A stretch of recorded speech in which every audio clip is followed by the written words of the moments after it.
karangalan, kapangyarihan ay tanging sa ating Diyos na buhay, ang ating pinakapinamamahal na Panginoong Jesucristo. At nagpapaabot po ako ng dublig panggalang sa ating beloved Pastor, Wildis Sada Almeda. At pag-alala din po sa turot aral ng ating beloved Assistant Pastor na naging pagpapala sa bawat sa atin. Maraming salamat po, mahal na Panginoong Jesus. At nagbibigay din po ako ng paggalang sa ating beloved Almeda children. Hallelujah, praise the Lord. At sa inyo din mga kapatid, magandang hapon. Papasalamatan ko pong ating pinakamamahal na Panginoong Jesus. June po, nagkaroon po kami ng lagnat na aking beloved husband. Kasama po yung aming apo. Pinupuri ko, pinapasalamatan ng mahal na Panginoong Jesus. Pinagaling niya kami na walang gamot, na may kasama po yun na ubo. Naawa lang po ako sa aking beloved na po dahil nagbabamit po siya. Pero napakabait ng mahal na Panginoong Jesus sa pagpupuri. Paglehans, sa unang dalangin ng mga Pastor Willie Sada Almeda, ipinagaling kami ng ating pinakamamahal na Panginoong Jesus. At pinapasalamatan ko rin ang pinakamamahal na Panginoong Jesus dahil kahapon po, sa Marikina Bible Study, bali siyam po ang nabautismuhan. Kaya pinapasalamatan ko po ang pinakamamahal na Panginoong Jesus dahil po yun sa prayer ng ating beloved Pastor Wildis Sada Almeda. At i-share ko po, ito po, noon pa po ito nangyari, naalala ko lang po, na pasalamatan sa mahal na Panginoong Jesus. Hindi man po karapat-dapat yung eldest son ko noon, ginagamit po siya bilang tent worker po noon. Sa Amoranto po sila nag-stay. Doon po yun sila natutulog sa ilalim doon sa grandstand. Nung gabing, nga po na yun, tumawag po yung kasamahan niya po doon na yun nga po nilalagnat yung aking eldest son na talagang mataas yung lagnat niya. Ang sabi ko nga doon sa tumawag, please, sabi ko, kung pwede i-taxi na lang at babayaran ko na lang yung sa taxi.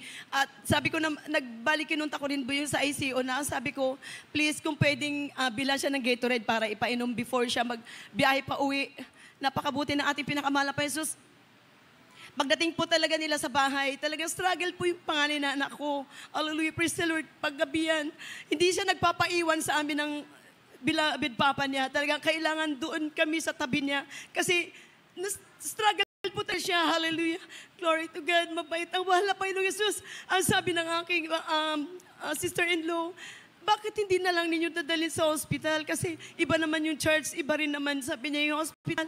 Sabi ko, hindi, bali, may tinawagan na po ako na manggagawa ng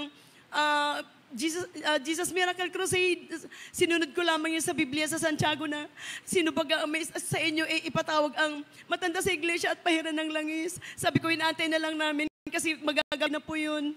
Naantay na lang po namin yung mga manggagawa. Napakabuti na mahal na Panginoong Jesus. Hallelujah.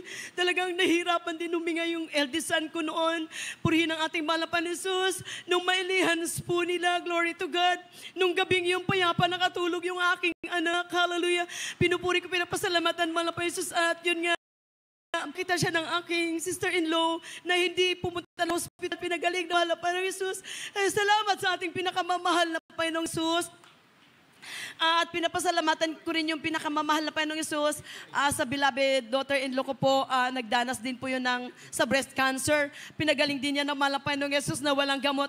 Naniwala sa mahal na Panginoong Jesus bagamat talaga yung ina-advise siya ng kasama niya sa ospital na kahit biopsy man lang or opera, hindi talaga siya sunod. Ang sabi niya, kung anong kalooban ng mahal na Panginoong Jesus, mamatay mabuhay, sa mahal na Panginoong Jesus ako magtiwala. Salamat sa ating pinakamahal na Panginoong Jesus, pinaputok po yun yung sa breast po niya at talagang nililinisan lang po yun.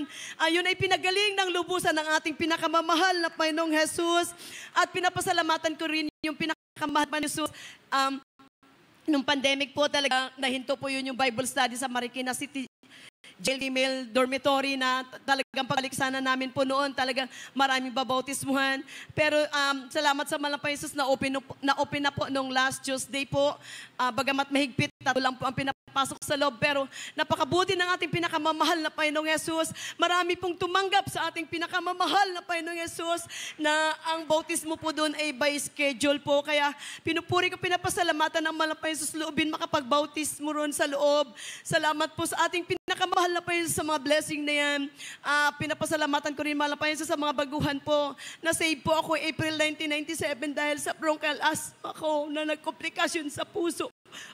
Take ng maraming iba't ibang klaseng gamot.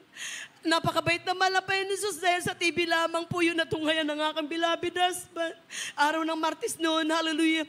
At yun po ay talagang tinawag po niya ako, bagamat nakaready na po yung mga gamit namin para bumalik sa hospital.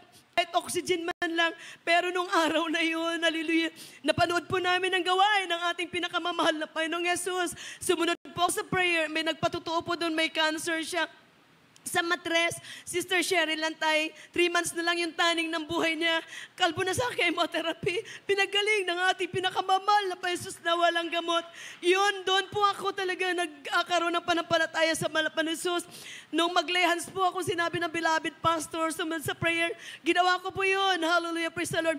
Nagkaroon po ako ng kaginawa nung araw na yun, na yung dibdib ko sa gitna, parang inihiwa ng matalas na bagay. Salamat sa Malapan ng Jesus, kinaumagahan po yun. Pumunta po kami sa Panaligawain sa Amoranto, hinanap po namin ang aking beloved husband. Alam niyo po, nagpabautismo kami sa tubig sa pangalan ng ating pinakamamahal na Jesus, kaming dalawa.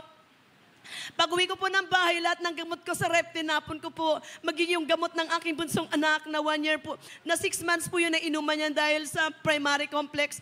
Tuberculosis sa bata, pero tinapon ko po yung nagtiwala-niwala sa Malapan Jesus. Patuloy kaming naglingkod, pinagpalang lubos kami ng ating pinakamamahal na Panginoong Jesus. Pinagaling kami sa lahat ng mga karamdaman namin. Hallelujah. Pinupuri ko, pinapasalamatan ang Malapan Jesus sa pagbabago rin ng aking beloved husband sa aming buhay na inalis ng mahal na Jesus. Lahat ng bisyo ng aking beloved husband. Maraming salamat po, pinakamamahal na Jesus, maging sa kalakasan ng aking beloved Father. Maraming salamat po, pinakamahal na Jesus. Hanggang dito na lang po ang lahat ng kapurihan. Papasalamat. Tanging sa ating Diyos na buhay po lamang ang mahal na Panginoong Jesucristo. Praise